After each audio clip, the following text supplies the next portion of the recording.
NDA ప్రభుత్వం బీసీలకు రుణపడి ఉందని సీఎం చంద్రబాబు అన్నారు.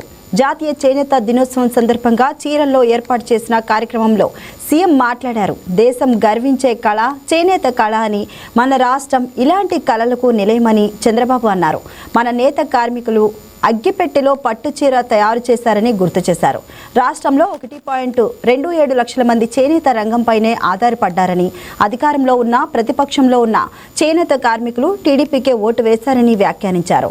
సబ్సిడీపై చేనేతలకు విద్యుత్తు ఇస్తామన్న చంద్రబాబు 50 ఏళ్లకే పింఛన్, నేతన్నలకు ఏటా 25,000 ఇస్తున్నామని గుర్తు చేశారు.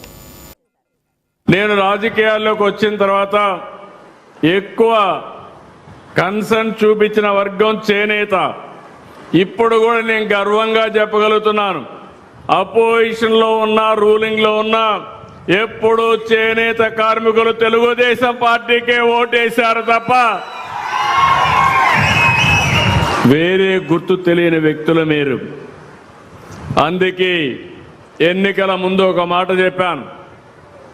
ఆ రోజు ఏ మాట చెప్పాను, 200 రూపాయలు హ్యాండ్లూమ్కి, 500 యూనిట్లు పవర్లూమ్కి సబ్సిడీ ఇస్తా అన్నాం.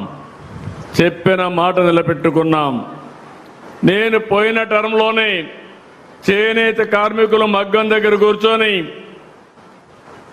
అందులో వచ్చే కాటన్ అంతా కూడా కడుపులేకపోయి అనారోగ్యం పాలవుతున్నారనే ఉద్దేశంతో 50 సంవత్సరాలకే పెన్షన్ ఇచ్చింది మొదటిసారి చేనేత కార్మికులకి.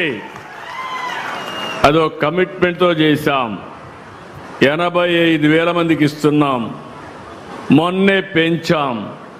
4,000, 6,000 ఇచ్చే పరిస్థితికి వచ్చాం. ఈరోజు 35 కోట్లు నెలకి ఇస్తున్నాం. 420 కోట్ల రూపాయలు ఖర్చు పెడుతున్నాం. ఇంకొక పక్కన 109 ప్రాథమిక చేనేత సహకార సంఘాలకి క్యాష్ క్రెడిట్ ద్వారా 79 కోట్లు ఇస్తున్నాం. ఇవి కాకుండా స్టాల్ కస్టమర్ డెవలప్మెంట్ ప్రోగ్రాం కింద 10 కోట్లతో 10 చేనేత క్లస్టర్లని ఆమోదింపజేశాం. హ్యాండ్లూమ్ మార్కెటింగ్ కోసం అసిస్టెన్స్ కార్యక్రమంలో చేనేత కార్మికులు నేరుగా అవకాశాలు కల్పించడం, ఇలాంటి అనేక కార్యక్రమాలు ఆలోచిస్తున్నాం. ఉప్పాడలో ప్రత్యేక మౌలిక సదుపాయాల ప్రాజెక్టు, మంగళగిరిలో హ్యాండ్లూమ్ పార్క్ ఏర్పాటు కూడా చేస్తున్నాం. నేను ఇక్కడుండే బీసీలకు ఒకటే విజ్ఞప్తి చేస్తున్నా, 45 ఏళ్లుగా తెలుగుదేశం పార్టీకి వెన్నెముగ్గా ఉన్నారు.